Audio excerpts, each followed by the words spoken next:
Hi everyone, it's me, Miss Farrah, back for another vlog and another topic to discuss. Hope you're all well, hope you're all surviving through this long January.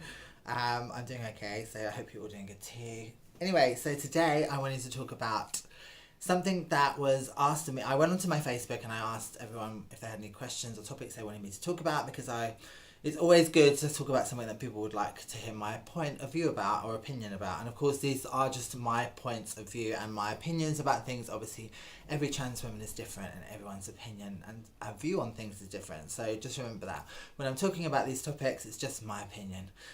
So today's topic was given to me by Tom Condis from my Facebook. Hi, Tom.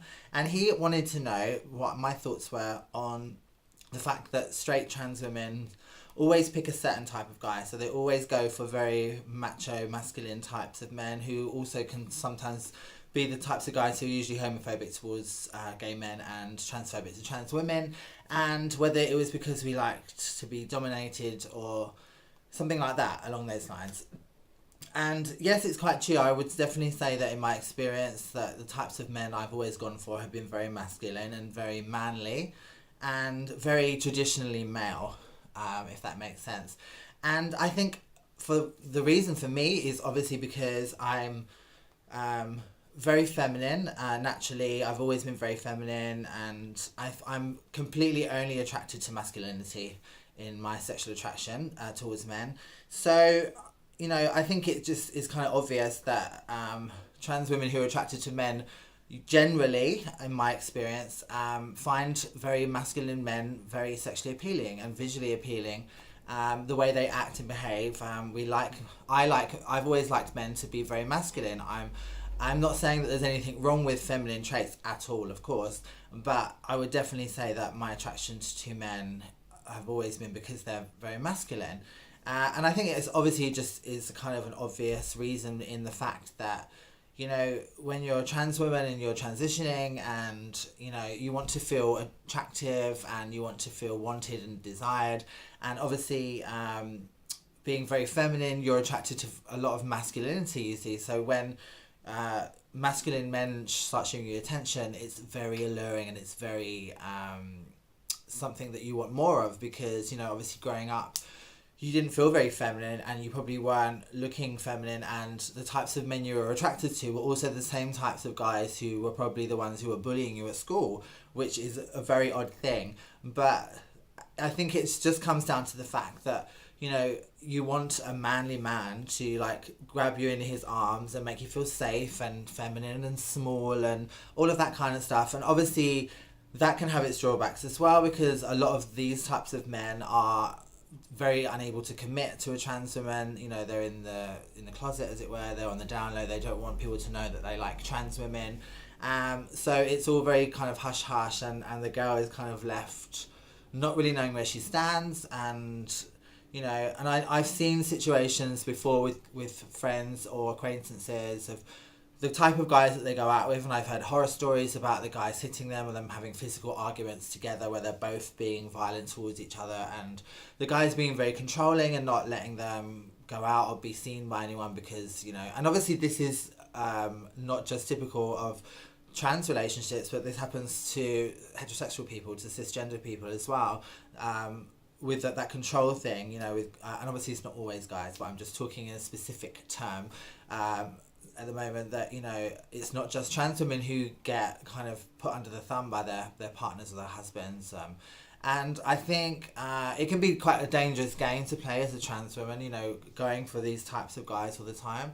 I think as you get older and you get more secure in yourself, your choices on the type of guy you're looking for or the type of relationship you're looking for starts to become a lot more responsible, and you start to, I would definitely say in my experiences that how a guy behaves as far as his personality is concerned, whether he's very masculine or not, is not a big factor anymore for me. It's the things I look for in a man are, you know, someone who is responsible, someone who is hardworking, someone who has a job, someone who's secure in their sexuality and is comfortable with being seen with me in public, is a very honest person with their life and with their sexuality, and is a grown-up, you know, someone who's able to be themselves and not worried about what other people think of them.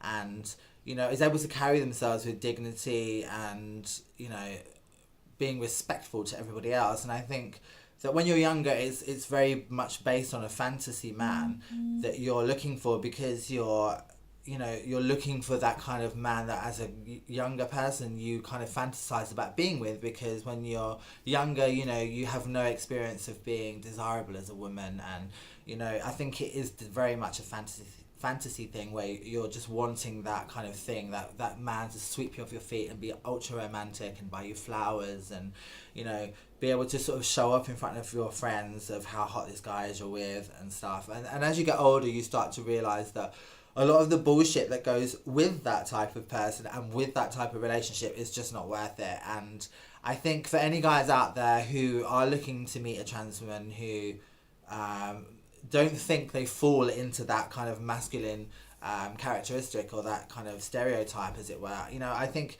it's important to talk to trans women and get to know them and let them get to know your personality and get to see your honesty and your real interest in them as a person. And I think once they start seeing you as someone who is respectful of them and supportive and always there for them, they will start to see you in a proper light for your worth, and see you for someone who is worth dating, who is someone who's a catch, you know, and not just looking for someone in the wrong way. Because when you're younger, you do look for men for the wrong reasons, because it's focused on a fantasy of when you were younger about always wanting a certain type of guy, because that's kind of what you grew up seeing on TV and on television and in films, and everyone has their ideal in their head of what romance is and what a fantasy relationship is. So I think as you get older and you start to live your life as a trans woman longer, and you start to experience relationships with people in your life for longer, you start to understand what's actually important in somebody else and what's important in a relationship, and you won't continue to make bad choices, because it is a bad choice, because you're not basing what you're looking for on real things. It's more of a fantasy. That's just my opinion, but I can definitely relate to that feeling of when you're younger, and that's kind of how it feels. I hope that that's kind of helped some people understand. I hope that that's helped guys who are interested in trans girls and wondering why they're struggling to get a girl and stuff. You know, it's always important to be yourself, be consistent, be honest, tell the truth, be present. You know, don't disappear, don't message them and then disappear for ages and then come back and message them again. You know, it will stay in a girl's head, and she'll be less likely to open up and trust you and just let that barrier down and let you in. I think it's very important that you are consistent if you're interested in a girl. And obviously, you know, don't do things like sending her dick pics and things like that. You know, if you want to get to know somebody for them as a person, then all that stuff will come later, you know. Obviously, you need to have physical attraction, of course, but, you know, if what someone has between their legs or what they look like without their clothes on is the only reason why you would actually go out with that person, it's always going to be just a physical thing, and it's never going to turn into anything more. So, you know, as long as you visually like each other and there's an attraction there, then that should be enough for you to go out on a date and get to know each other, and then all the rest will come, you know, naturally, if it's supposed to be. That's how I always do things now, and I think it's a much better way of meeting people and, you know, not falling back into the same mistakes and traps that always tend to happen if you go down those similar routes. I hope that's helped some people. I hope you all have a fantastic day, a fantastic week, and I'll see you all soon.